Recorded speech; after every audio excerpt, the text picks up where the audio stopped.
NGRX is a state management library. So to understand a state management library, we have to understand what is a state. And in this lesson, we will cover and talk about the state that NGRX holds. So as we talked about, NGRX is not one library, but a set of libraries that brings us Redux implementation using RxJS. So it manages state, and it's inspired by Redux. And the key word here is state management. NGRX is a state management library. So what exactly is a state? A state, it represents our data at a certain time point. So think about maybe you're developing a simple counter app. And the counter app counts 0, 1, 2, 3, etc. So your app has a button to increment a counter.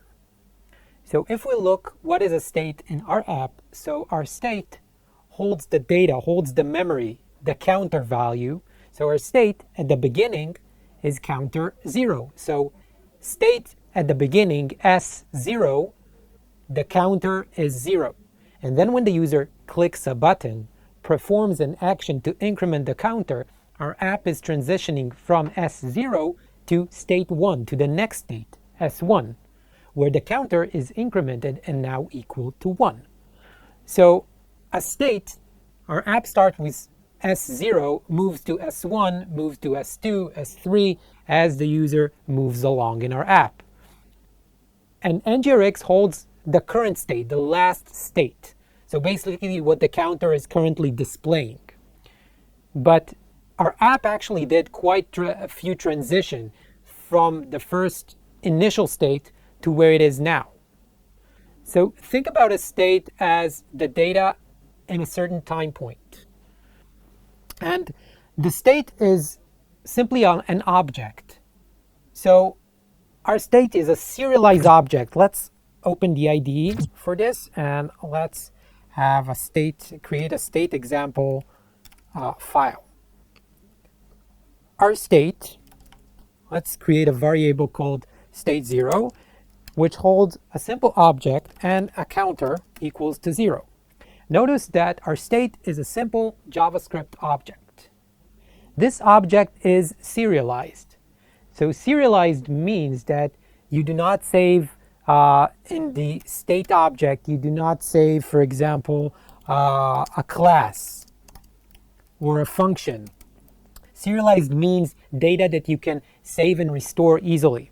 So a good way to check that an object is serialized is a serialized object, you can JSON stringify it, turn it into a string, and you can then do JSON parse to the string you're getting. And if you get a similar object like the one that you stringify, this means your object is serialized. One of the benefits of that is that a serialized object can easily be stored.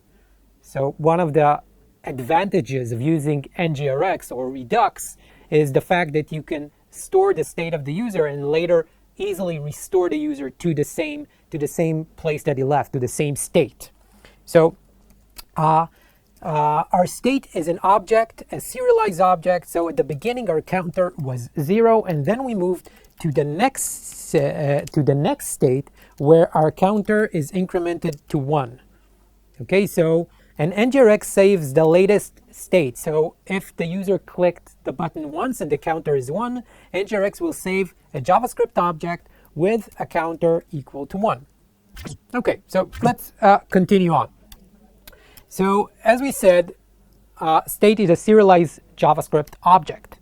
Now NGRX holds one state object. Okay, it's very important. Only one state object. So NGRX only have one of those objects that we just saw. And our state is also immutable.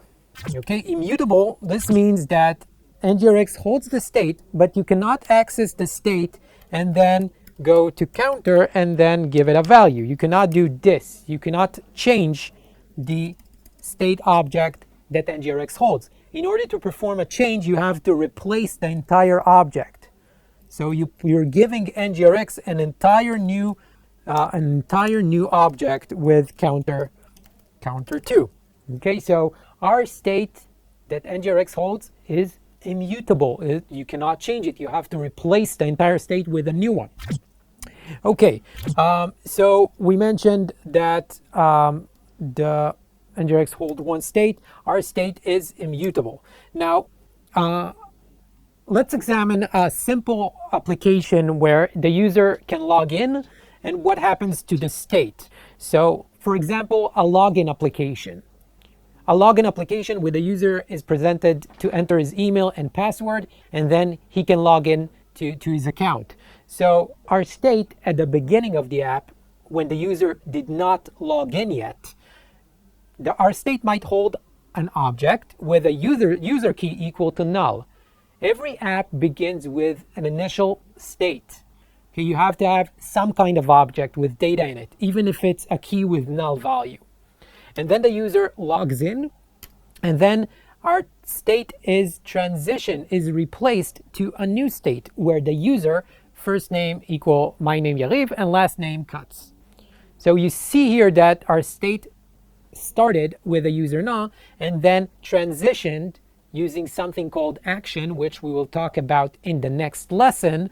Using an action, we caused a state change where we replaced the state with a new object holding a user that has a first name and last name. And notice that I'm presenting the state in a marble diagram. If you recall, marble diagram is something that we talked about when we talked about RxJS. It's a good representation of an observable. And the reason is because NGRX is an implementation of state change using observable. So it's an implementation of Redux using observable. So think about it like an observable that emits your state. So it emits your state at the beginning with a user null, and then the observable emits another value when the states change with a user with first name and last name. So this is the state change in a simple login app. Now, let's go over some best practices when you create the state of your app. So for this demonstration, let's start a new Angular project. So I'm going to open my IDE again, and now I'm going to open the terminal. And in the terminal, I'm going to do npx Angular CLI new, and let's call our project state best practices. So we're going to wait a few seconds for the project to begin.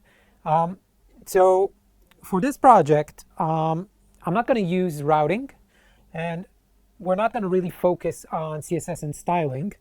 So would you like to add Angular routing? Let's pick no. And which style sheet do we want? Let's pick CSS, but we won't focus on it, so it's not that important what you pick here.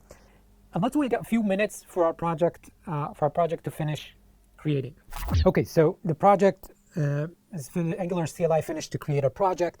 Let's open the File Explorer in our IDE, and when we created a new project, a folder for that project is created, like the name we mentioned, Angular CLI, State Best Practices. So let's cd to State Best Practices, and let's open that folder with a new IDE window by typing code dot, and now we have our project is opened in our IDE. And let's talk about how do we arrange the state of our app. How do we arrange properly? What are the best practices to arrange NGRX state? And to understand the best practices to arrange the state, we first have to look at how we arrange the modules in our Angular app. The modules in your Angular app and the way your state looks like has a connection. They look kind of similar. It's similar topics. For example, when we created our app, Angular CLI already created a root module called app. And inside app, the root module is called app.module. Now, inside app, we can create extra modules that are eagerly loaded in app module TS. Now I'm referring to how I am arranging my modules in an Angular app. So this is my opinion. You might see different opinions regarding how to arrange your app, but in general, this is how I arrange my Angular app. So I have my root module called app module, and inside the app folder, I'm gonna place maybe additional modules that are eagerly loaded by app.module.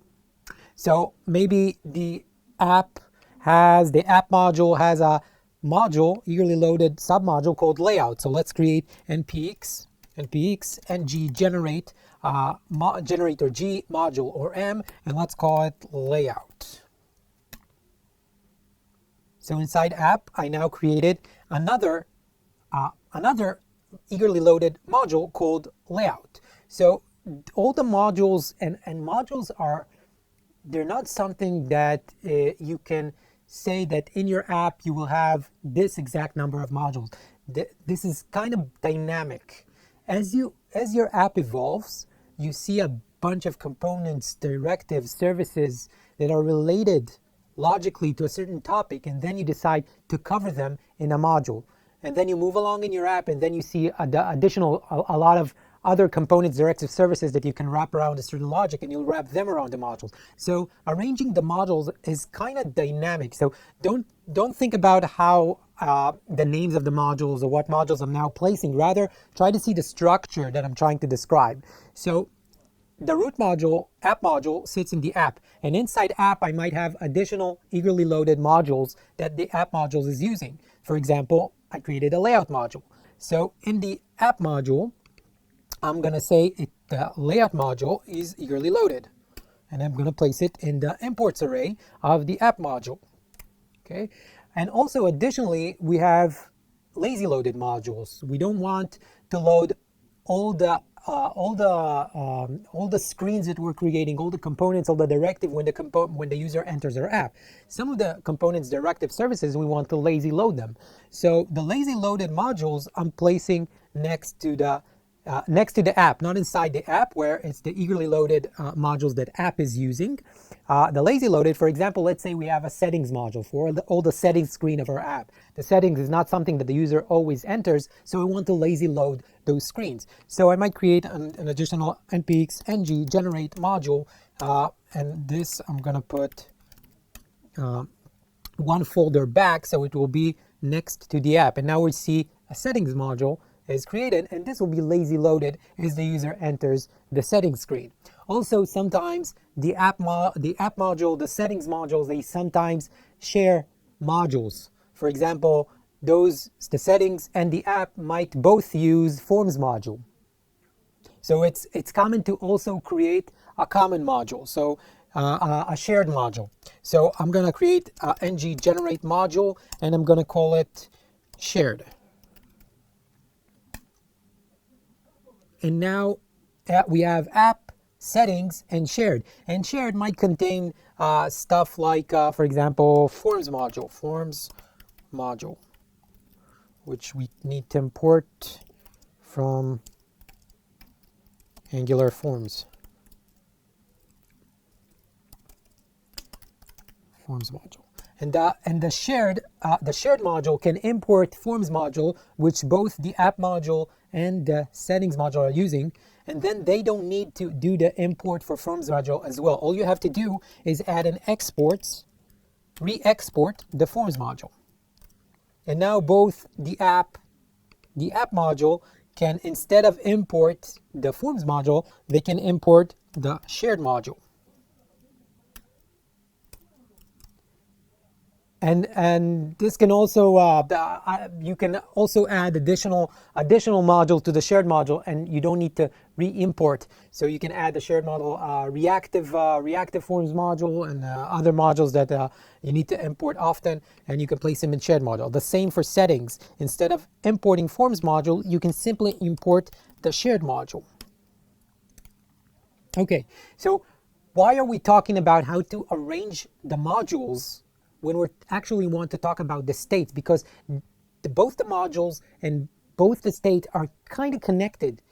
I often look at the modules and it gives me inspiration how to arrange my state. And vice versa. Also, I look at the data that I want to place in the state and it sometimes inspires me to create, to change something in my module's structure. So the way you organize your module kind of affect how you are going to arrange NGRX state.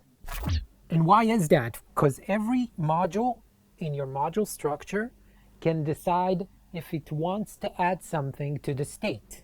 For example, usually our root module would like to save something in the state. And usually those are kind of root data, global data items that everyone needs to access and use. So every module that needs to add something to the state will define in it a state folder.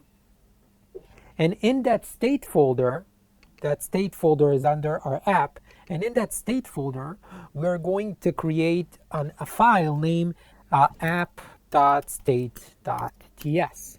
And in this file, we're going to create the state that the app module is adding, or the data that app module is adding to the state. Every module that want to add something to the state will define an interface. Let's call this interface app state. And in that interface, that modules can decide what data does it want to add to the state. For example, let's say our root module want to add a user, which is of type any, to the state. Okay, now let's go to the layout. The layout is an eagerly loaded module that app module is using. And the layout module might also want to add data to our state. So in here, we're going to have another state folder, and we're going to create in the layout state, we're going to create a file called layout.state. And then here, this is the data that layout wants to save in our state. And everything is described with an interface, so we're creating an interface for this as well. Everything is strongly typed, so we can later use TypeScript to help us extract data from NGRX. So we're gonna export interface layout state. And let's say our layout has, for example, let's say menu links, which is a string array. Okay, so our layout describes menu links. Now let's go back to the first state, the app state. Now our data looks, when we define the app state, we define the user. So remember, NGRX holds a state which is a regular JavaScript object. So when you define the state with a user, you basically said that your object that NGRX holds has a key of user, which is of type any. Usually you would like to specify the type of the user to be something more specific, perhaps some kind of interface. Now we can say that now our state has a user and also has a layout which holds the layout state. And now our state looks like this. It will have a layout, and in the layout it will have the layout state has menu links. Our state will look like this. So you're describing how your object looks with interfaces. Now, why did I say that it helps me construct the module? Sometimes I see a lot of data and I feel like wrapping that data around some sort of object. Remember, NGRX is not a global variable. You need to separate it to sections. So sometimes I see a lot of data that needs to be combined, and then I combine it together, and then it sort of inspires me for a better module structure.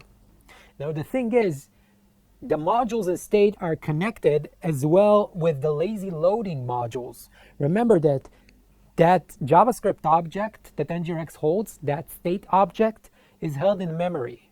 So you don't want to load all the data to your memory, right? Just like lazy loading modules, you don't want to load all the settings screen when the user enters your app. You want to load the settings when the user enters the settings screen. Same goes with the data of the settings. You want to lazy load that data. So inside the settings, I'm gonna specify a state folder, and in here I'm gonna specify a settings.state, and here I'm gonna create another interface with the setting state, and the setting state, let's say, has an is email which is boolean, whereas the user wants to get notification with email. Okay, so, and this state is lazy loaded. So our app state doesn't add the settings. It doesn't add the settings here like we did with the layout state. Rather, it keeps it clean. And later, when the settings, when we enter the settings screen, our NGRX will know to add the settings key with the is email. So things will be lazy loaded, and we arrange it by modules, by lazy loading modules, and we arrange the lazy loading state as well to conserve memory. Also, note that the user I placed as any, but usually you would like to create some kind of user interface.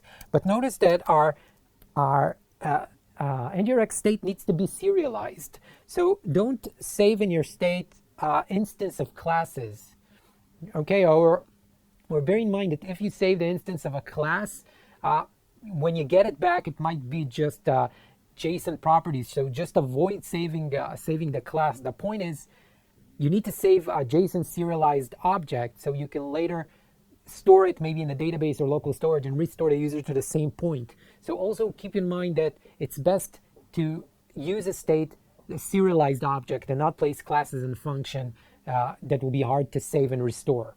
Also, be mindful of what you are saving in NGRX. Remember that NGRX is not a database. You shouldn't take all your data and overload the memory with tons of rows taken from the database. Okay, if you have in your state, I don't know, maybe you have a table called books. So you have some kind of books array holding object of different books, title and author, and so on. And let's say that each object has tons of fields in it, and now you're storing, I don't know, 1 million books that you're grabbing from the database. Be mindful what you're saving to NGRX, because that 1 million books will be held in memory and will drastically slow down your app, especially on mobile apps. So it's always think about lazy loading, and also think about what the user currently is seeing on the screen. Obviously, the user doesn't see 1 million books on the screen, right? So maybe there's pagination, maybe there's infinite scroll, but he's always seeing, I don't know, 10, 20 at most. So this means that your data doesn't have to hold more than 20 books. So a lot of times I see people abuse NGRX and store a lot of data that they're not actually currently using. Also, you can also clean the data. So let's say you have books stored, and then you move along in your app to place where you no longer need the books. You can go on and change the state and set books to be null. Then the garbage collector will go ahead and clean the array that you placed there. So also be mindful that you can also grab data, and you can also remove the data from NGRX to preserve memory. Let's summarize what we just talked about our state best practices. So to summarize the things that we mentioned now, if we look at the state best practices, first of all, we're splitting the state. It's not like you go to the app module, define a state, and define an interface for the state in one place. You split your app to modules. Some modules are eagerly loaded, some modules are lazy loaded. And each module needs to decide what state, if any. Maybe there's a model that doesn't add anything to the state. Each model needs to decide if it adds something to the state and define a state folder and an interface that describe the data that module wants to add to the state. So split your state to different modules. Also, we're defining interface we're defining a state folder, and inside we're defining interface for each state section that the module describes. And also, we pay attention that our state needs to be serialized. Serialized state will help you store the user state in a database or local storage, and then restore the user to the same state. We remember to lazy load the data and preserve the memory. Remember to be mindful of the amount of data that you're holding in NGRX. And if you really need all that data, maybe you can set a key to null, maybe you can lazy load data to preserve memory. And of course, also clean the unused data. And so to summarize this lesson about the state that NGRX holds. So NGRX state is our data at a certain time point. NGRX holds the state of our app. We have one single state. So NGRX holds the current data of our app in a single state, and the state is immutable. You cannot access the state and change a property in the state. We also need to keep the state serialized, and the state is basically a regular JavaScript object. We split the state to different sections, and according to our modules, the state also helps us rethink our module structure. So if you see in the state a bunch of items that are connected, you might want to decide maybe it's a good idea to create a module and place those state items in a certain section. And of course, remember that we're using TypeScript. We have the advantage of the strongly typed interfaces that we can use. So you describe your state in an interfaces. So thanks a lot for joining the lesson about the state. And our next lesson will be talking about the store, the object that holds the state, that NGRX is using to hold the state. Thanks a lot for listening, and join us in our next lesson.